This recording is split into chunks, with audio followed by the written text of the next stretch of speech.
হজরত আলী রহমত আলাইহি ও মা ফাতেমা রহমত আলাইহি এর জীবন ইসলামের ইতিহাসে অত্যন্ত গুরুত্বপূর্ণ ও অনুপ্রেরণামূলক। তাদের জীবনের কিছু উল্লেখযোগ্য ঘটনা নিচে সংক্ষেপে তুলে ধরা হল। বিবাহ।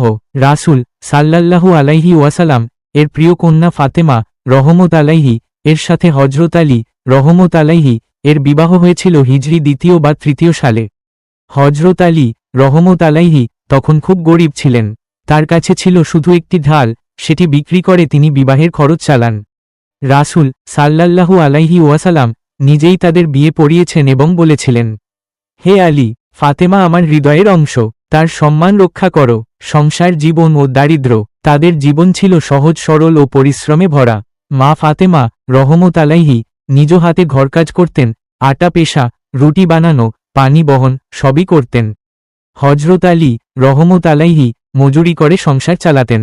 তাদের এই জীবন আমাদের জন্য চরম ধৈর্য, ত্যাগ ও তাকওয়ার শিক্ষা দেয়। সন্তান। তাদের ঘরে জন্ম নেয় মহান দুনিয়ার দুই নেতা, হাসান রহমত আলাইহি ও হুসাইন রহমত আলাইহি, যাদেরকে রাসূল সাল্লাল্লাহু আলাইহি ওয়াসাল্লাম বলতেন জান্নাতি যুবকদের নেতা। রাসূল সাল্লাল্লাহু আলাইহি ওয়াসাল্লাম এর ভালোবাসা। রাসূল সাল্লাল্লাহু আলাইহি ওয়াসাল্লাম মা ফাতেমাকে খুব ভালোবাসতেন। তিনি বলতেন, এর থেকে বড় ফাতেমা আমার অংশ, যে তাকে কষ্ট দেয় সে আমাকে কষ্ট দেয়। একবার ফাতেমা রহমত আলাইহি কাঁদলেন যখন রাসূল সাল্লাল্লাহু আলাইহি ওয়াসাল্লাম বললেন তিনি শীঘ্রই ইন্তিকাল করবেন।